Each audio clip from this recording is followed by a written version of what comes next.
السلام عليكم ورحمة الله، وحياكم الله إخواني الأعزاء في جولة جديدة ستكون بإذن الله في جنوب مدينة أبها بمنطقة عسير، وهي على طريق أو باتجاه عقبة من أجمل الأماكن في منطقة عسير، ومن أجمل الطرق التي ممكن أن تستمتع بالقيادة فيها والمناظر الطبيعية الخلابة التي تواجهك. طبعا احنا متجهين إلى عقبة ردوم في تمنية جنوب مدينة أبها، ونحن الآن على طريق منتزهات أو في منتزهات قمم تمنية المعروفة بجمالها وروعة طبيعتها. يمنع مرور الشاحنات في هذا الطريق، وشاهدنا قبل قليل لوحة تحذيرية تشير إلى ذلك.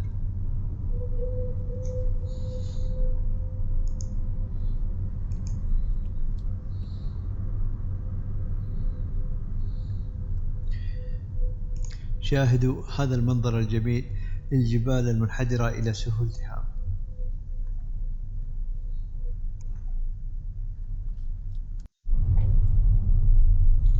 الطبيعة بحد ذاتها جميلة جدا جدا.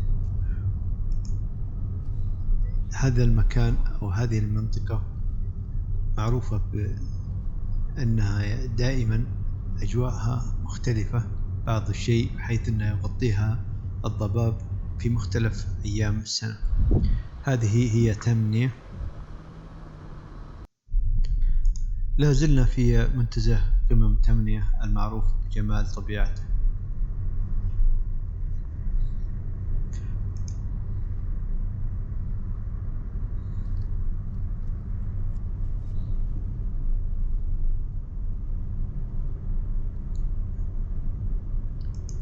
هذه الأماكن وهذه المنتزهات الجميلة تجتذب الكثير من السياح في فصل الصيف، وفي فصل الشتاء السياحة الشتوية عبر عقبة ردوم.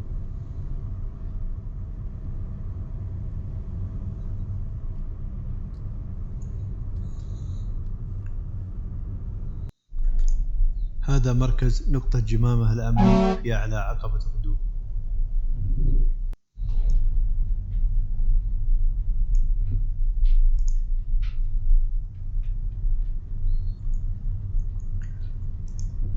إطلالة من أعلى العقبة ومن عند المركز على تهامة كما ترون، وهذه أودية تهامة، وما ترون في الأفق هناك هو سرات عبيدة تقريبا. لاحظوا جمال المكان، والحين يتضح لكم الغطاء النباتي في هذه المنطقة.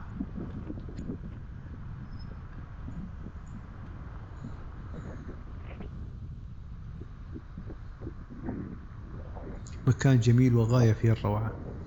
أنصحه بشدة لمن يأتي إلى هذه المنطقة أن يستمتع بهذا المكان.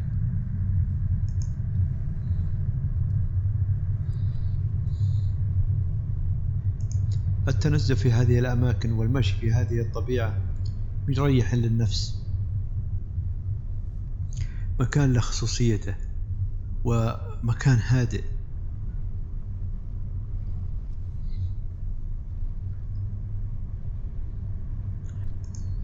معروف عن هذه المنطقة أنه يغطيها الضباب في معظم أيام السنة.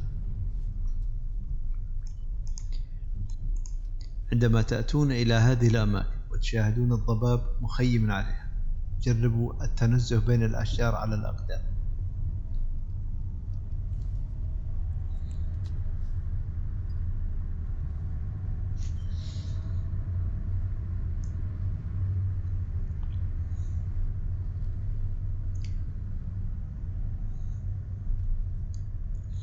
خلونا نعطيكم إطلالة على تهامة وأوديتها من هذا المكان لتتضح الصورة لكم.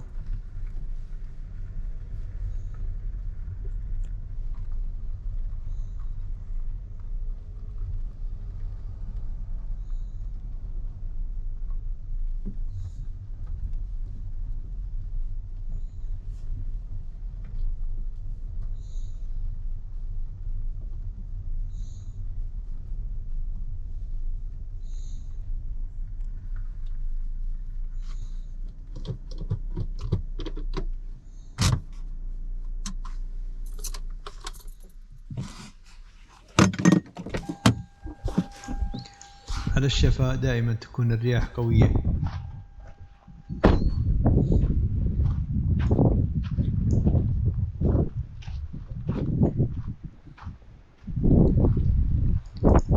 هذه جبال وأودية تهامة المنحدرة من السراب.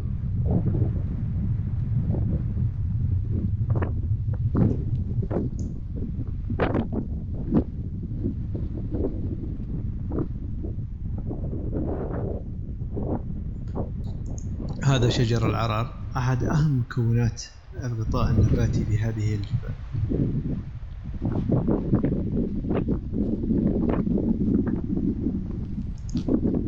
لاحظوا هذا المنظر الجميل. نتوكل على الله ونستمر في طريقنا وباتجاه عقبة ردوم. طبعا هذا المكان ملازم له الضباب، تعيش متعة في التجول بين الغطاء النباتي المتنوع. وهنا أنواع كثيرة من الأشجار تنبت في هذا قمم هذه الجبال، ومنها العرعر والطلح والشث واللافندر وغيرها من النباتات التي لا تحضرني أسماءها. ولكن المشهد كما تلاحظون، هذيك التي في الخلف، هذيك الحبلة، جبال الحبلة.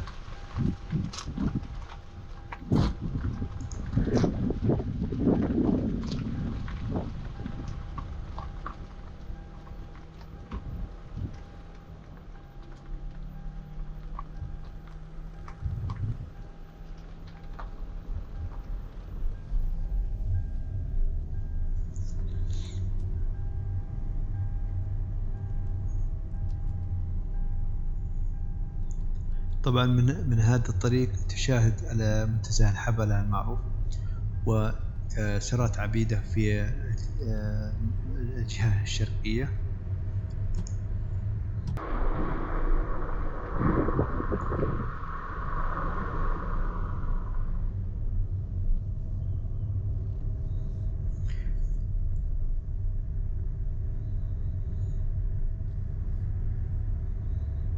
لازلنا باتجاه عقبة ردوم.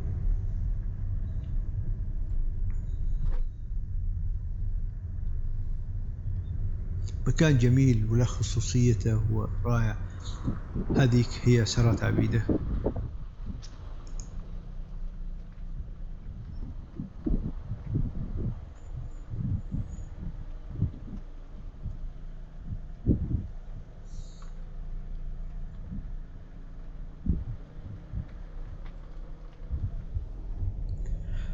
عقبة ردوم هي من الأماكن اللي تستمتع بالقيادة وبمناظرها، وهي شديدة الانحدار والمنحنيات.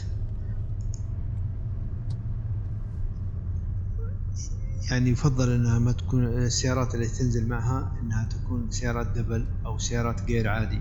في خطورة النزول بالسيارات الأوتوماتيك مع هذا الطريق، خطورة شديدة.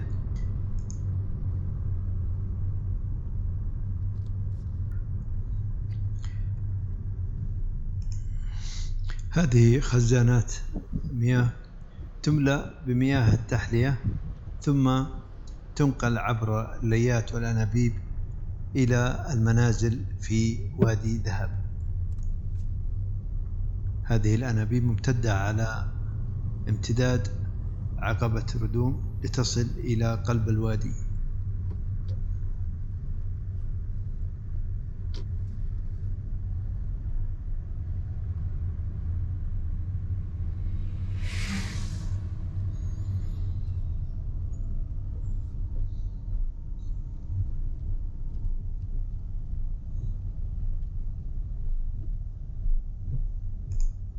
هذه بداية عقبة ردوم، وكما ذكرت لكم هي شديدة الانحدار ويصعب القيادة فيها بالسيارات الغير الأوتوماتيك. أنا الحقيقة معي سيارة صغيرة. نزولي سيكون متعب وبنزل على مراحل، لا بد من التوقف كل مسافة حتى تبرد الفرامل ثم أواصل النزول. لا زالت صاحبنا على جانب الطريق أنابيب نقل المياه إلى الوادي.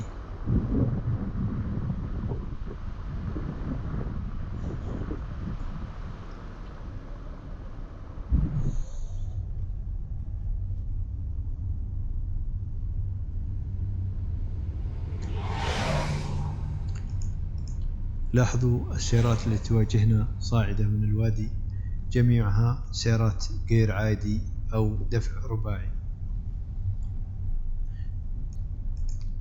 المنطقة هنا هي منطقة رعوية، وأغلب سكان الوادي يعملون في تربية الماشية.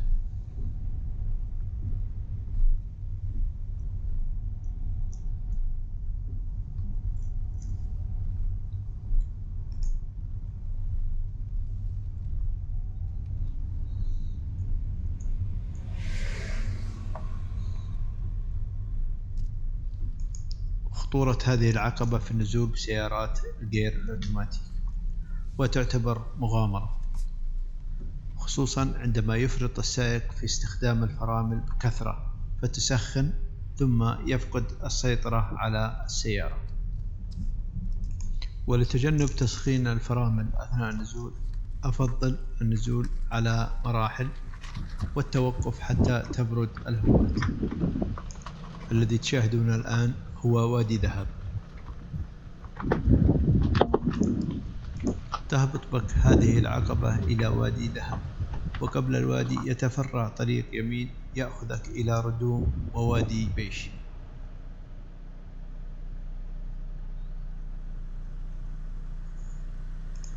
منظر جميل. نواصل النزول. العقبة كثيرا ما تتعرض للانهيارات خصوصا في موسم الأمطار.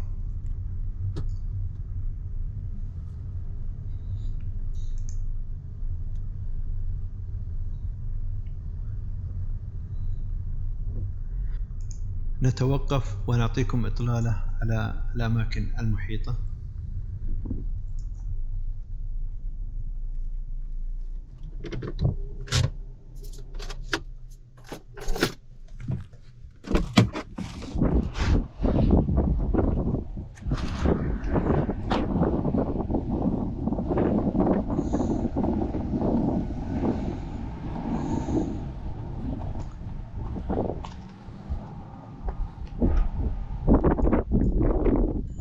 هذه جبال وأودية تهامة، سبحان الله العظيم.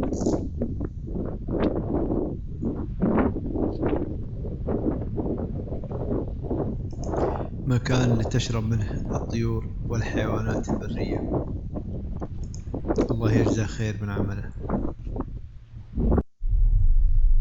نواصل النزول.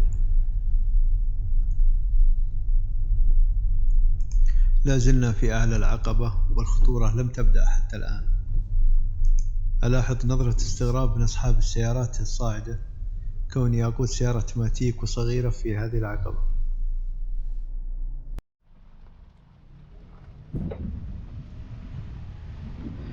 الآن أنا في أسفل العقبة، واختصرت عليكم النزول في الصعود أفضل للتصوير حتى نعطيكم صورة واضحة عن هذه العقبة. وصلت إلى أسفل العقبة، وصلتها بعد معاناة، بعد ما تعبت السيارة في النزول وطلعت ريحة الفحمات والأقمشة من كثرة استخدام الفرامل وحدة النزول. كان نزولي على مراحل، وكان هناك وقفات حتى تبرد الفرامل والهبات. طبعا لا أنصح أحد ينزل سيارة أوتوماتيك مع هذه العقبة إلا أن يتوقف كل فترة، كل مسافة يتوقف ويتأكد أن الهوبات ليست محترة بشكل عالي حتى لا يفقد السيطرة على السيارة ثم يحدث ما لا يحمد عقباه. كما تلاحظون هذه العقبة في الصعود، والعقبة كما ذكرت لكم يحدث فيها بعض الانهيارات خصوصا في موسم الأمطار.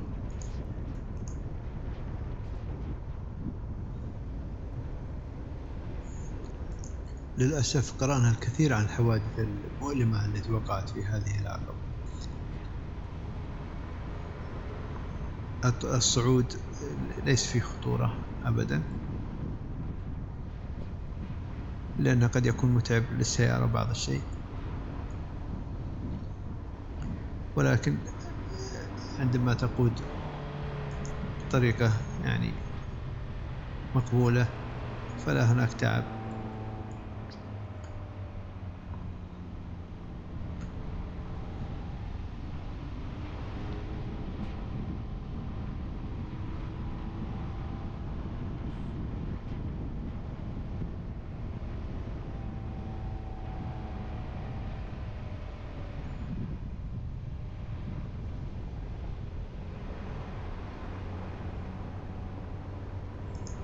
القيادة في هذه العقبة سواء نزول أو طلوع ممتع جدا.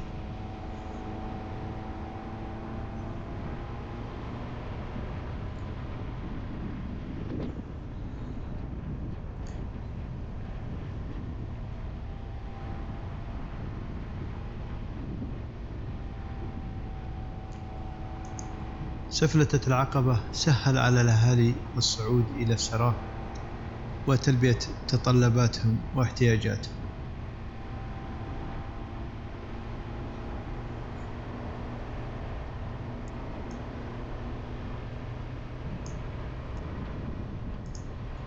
كانت المعاناة في الماضي قبل أن تسفلت هذه العقبة، وكانوا الأهالي يستغرقون وقت طويل جدا للوصول إلى الثراء.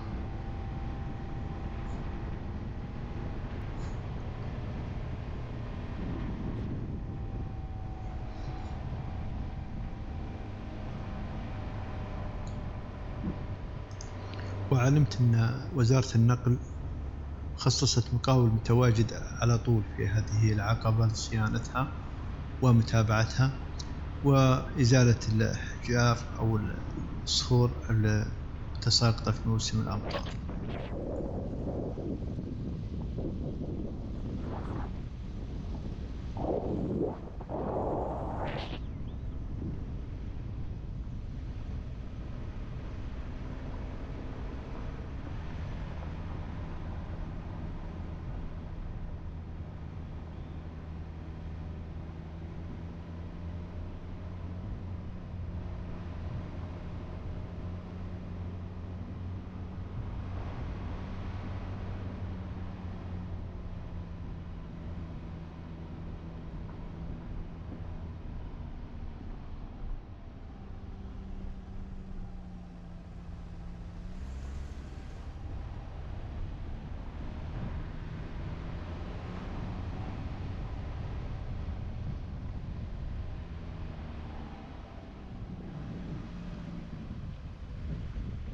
مكان جميل ورائع، والإطلالة من هذه المنحنيات على الوادي، على وادي ذهب، ممتعة جدا جدا.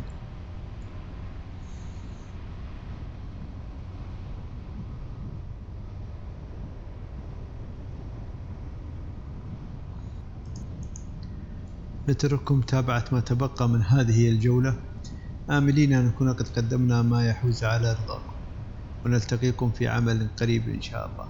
تحياتي للجميع.